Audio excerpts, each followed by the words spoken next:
Hi, this is Malinee. I wanted to take you to a nice tour of our nursery at California Cactus Center. This is in Pasadena, California. And we have Buddha's statues, and we have a really pretty succulent gardens that I enjoy actually designing, very colorful bowls. We have a lot of larger cacti here in front. They like full sun. I have a lot of videos of many of these different larger cacti. If you can't hear me, I'm going to talk a little louder. I'm actually right near the street. It's a very busy street on Rosemead. And so we have a lot of larger cacti, the Oregon pipe, and we have Euphorbia, Ammak, we have Euphorbia ingens, we have Trichocereus pachanoi. So those are the larger cacti that people like to put in their yard. And here is that very popular Bombax ellipticum that I feature on this channel. I have many videos on this beautiful tree. It's been here for about 40 years. And we've been here actually since 1976, so this tree came in a little later. And then, you know, when you walk in, you're like, wow, look at this.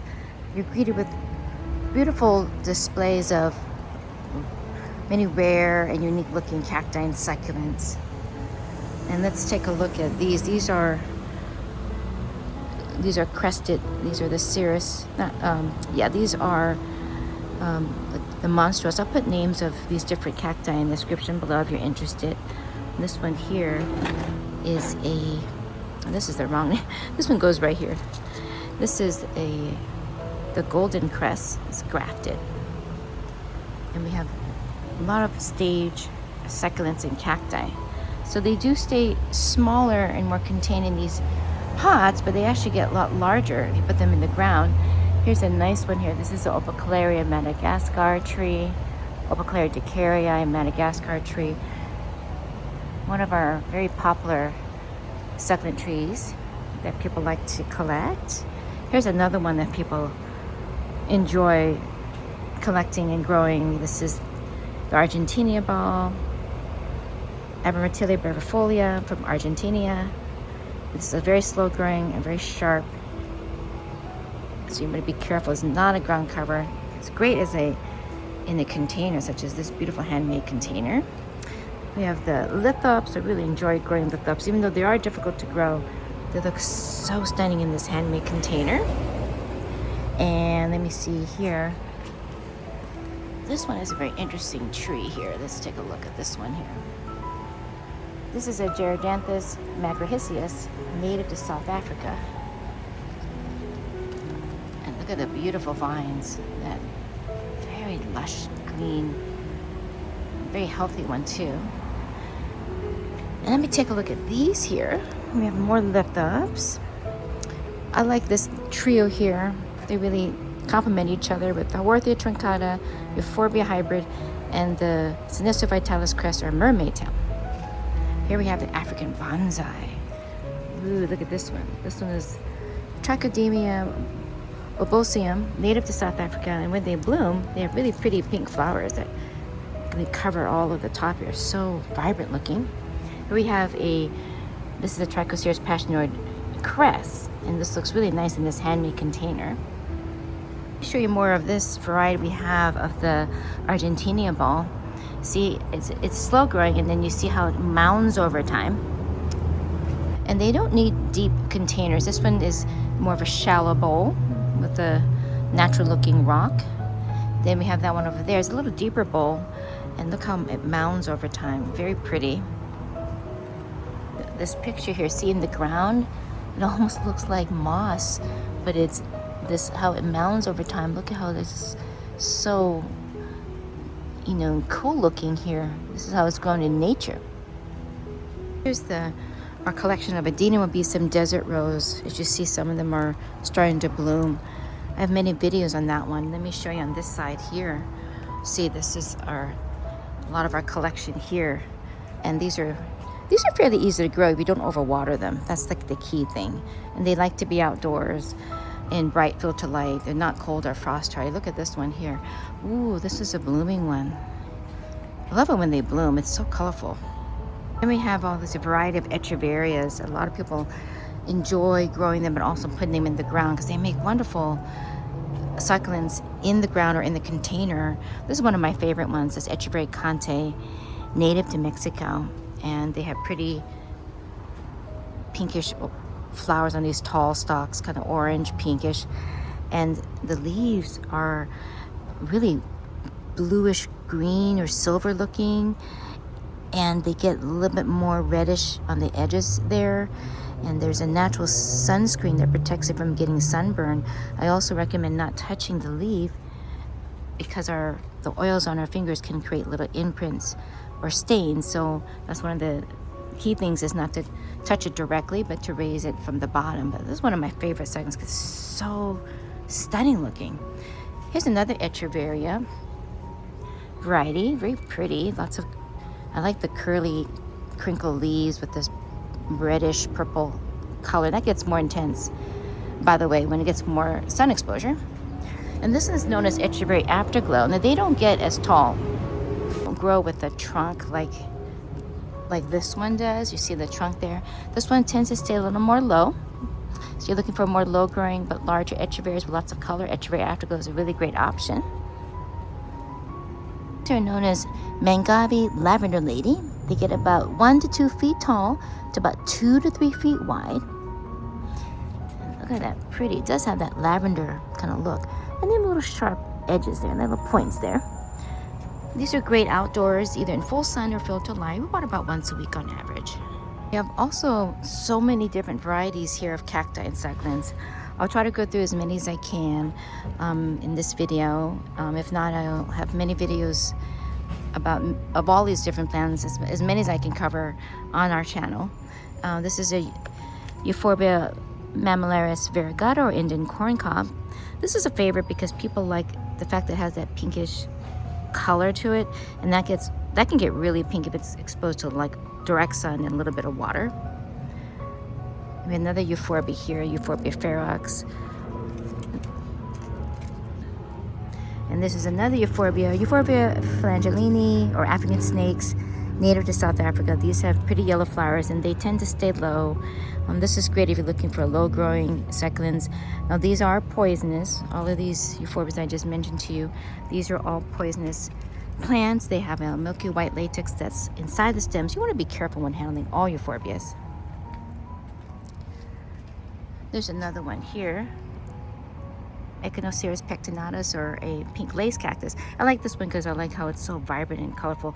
They tend to grow solitary and it's slow growing. And a lot of people do like to collect the variety of opuntias or prickly pears, and those are known as Santa Rita, and they get a lot more purplish in the sun. They can take full sun, and they're somewhat fast growing. Here we have so many other different types of cacti. This is a golden barrel, one of my dad's favorites that he would grow, and we grow these from seed, so it's very slow growing. This is the Echinocactus grusoni, or golden barrel. Here, this is the one I was going to show you. See how it gets a little bit bigger, that Santa Rita? And they actually do have very short spines. They look a little deceiving, but they're little short spines. There's a lot of little spines in each of these dots, so you want to be careful when handling opuntias. Here we have golden balls. These are really pretty. When they bloom, they have really pretty yellow flowers. Let's see what's on this side. Yeah, more of these golden balls. See how this is what it looks like when it gets a little bit bigger? This is native to Brazil, and they get sort of like elongated, like skinny. They get about 2 feet tall. And we have this one, the Opuntia ficus indica, and this is native to Mexico and USA, and has yellow flowers. Here we have the Agave Victoria Reginae, or Queen Agave.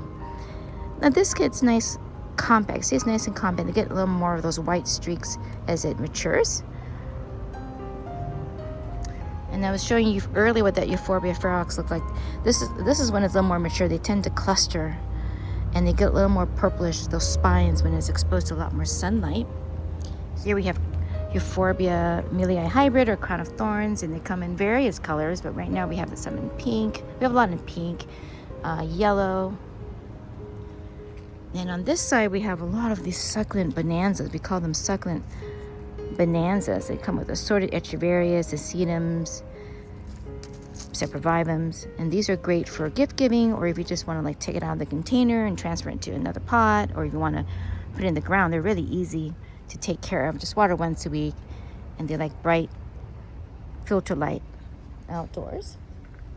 And on this side we have lots of agaves, agave attenuata. I have a few in my yard, and they just get like this big. They can get like 3-4 feet high or taller, and then when it blooms, they'll have multiple.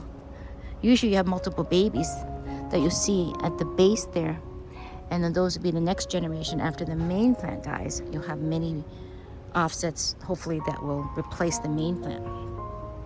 So these are they do better with their filter light, not direct sun. You water about once a week.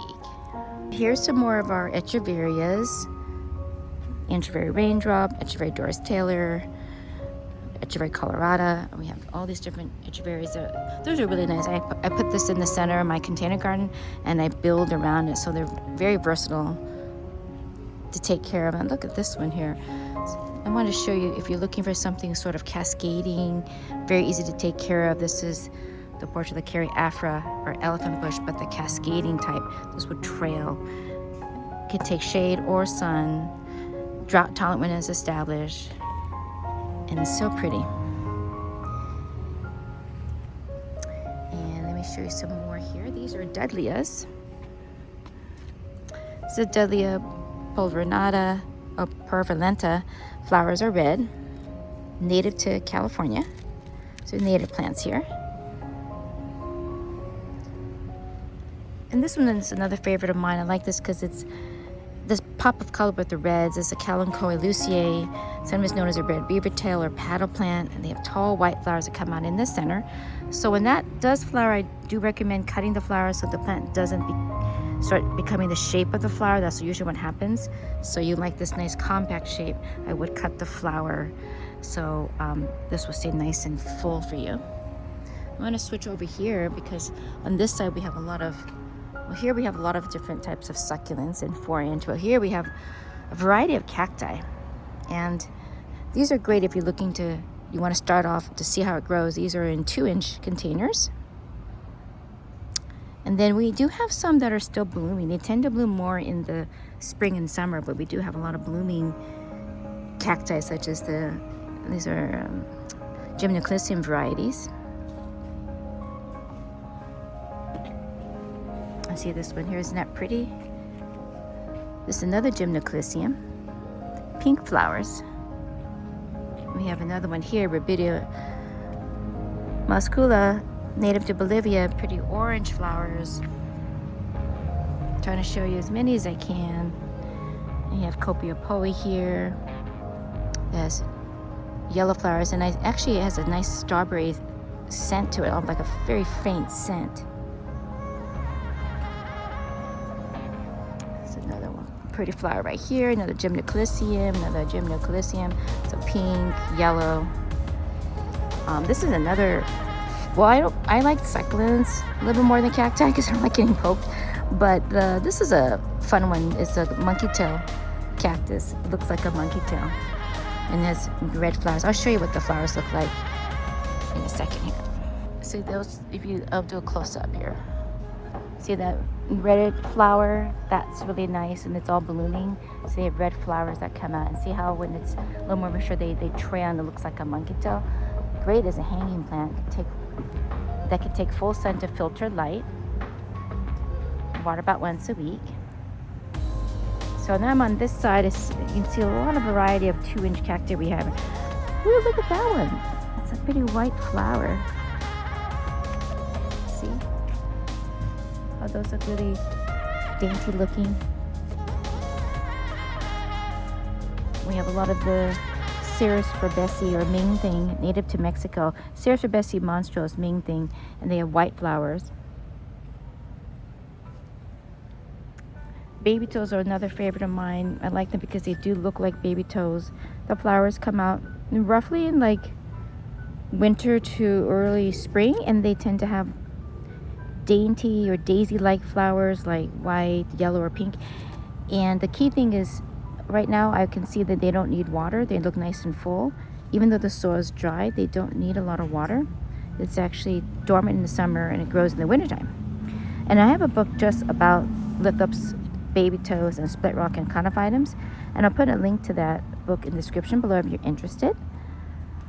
Here's another one. Ooh, I like this one. This is known as Callista repens, or pink panther, or turtle vine, native to Bolivia. And the reason I like that it's fast growing, and purple is one of my favorite colors. So these are great for fillers or for even plants if you want something to trail. Here's another one, the sedum gold moss, or gold moss sedum. This can be a ground cover or it can trail. Now this likes more filter light, this likes more sun. Sedum dasyphilum, native to Mexico, and see how those mix of green and purple. Now that gets more purple in the sun, so this is mostly a ground cover. It doesn't trail as much, but really makes a beautiful color, and see how you can mix and match it with many other succulents. Echeveria lola, very pretty. They tend to just grow solitary and native to Mexico, and the flowers are pink. And I've seen it get a little more purple, a little bit, a hint of purple when it gets a little more sun exposure.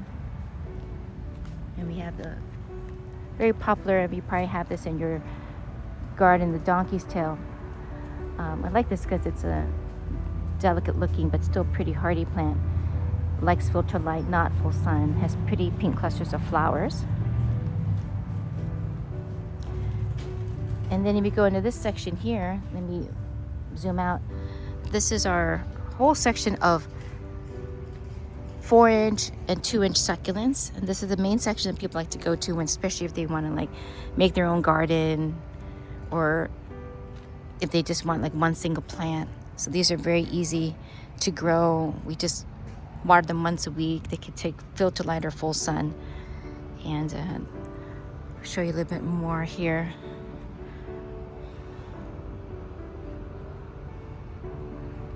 And the one here, the pink panther. This one is known as a Authonia compensis, or ruby necklace. And this one is also a really easy to grow hanging plant. Has yellow flowers, and they get more purple. As you notice, I'm gravitating towards the purple because I like purple. It's one of my favorite colors. And this gets more purple in the sun. You have a collection of epiphyllum hybrids or orchid cacti, and when they come out in these big large blooms, they really stand out. And the key thing to this is, I would water this once a week, but they don't like full sun. I noticed that they like more of a partial shade. And I turned around and I saw this. Wow, this is that beautiful propeller plant. Bright red flowers on the tall stalks, they really stand out. And the leaves actually look like propellers. Very easy to grow, take full sun or filter light. Water about once a week.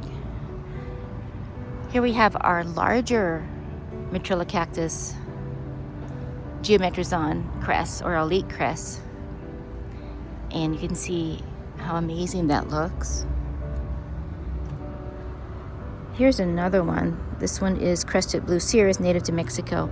So you see this is a smaller version, and then it becomes like that over time.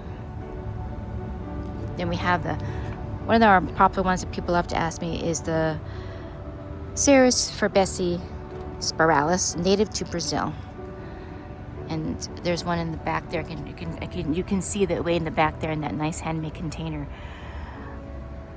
Quite stunning looking, isn't it?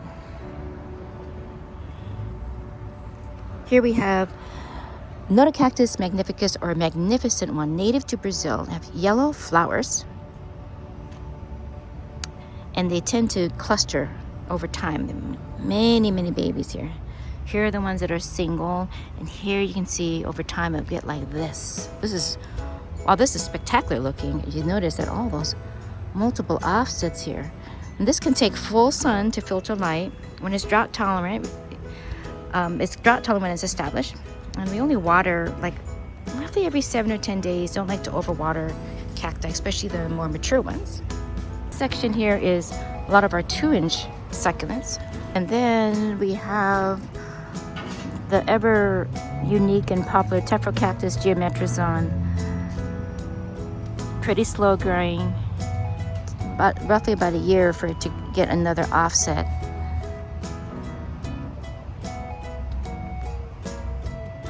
lot more rare cacti that are potted, a little more mature. We have, oh, that's kind of cool looking. This is the golden barrel crest in a nice shallow container. I have my section where I do a lot of my garden design. You see a lot of the many succulent gardens I have, especially for gift giving or just for yourself. I like to make gardens in different type of bowls.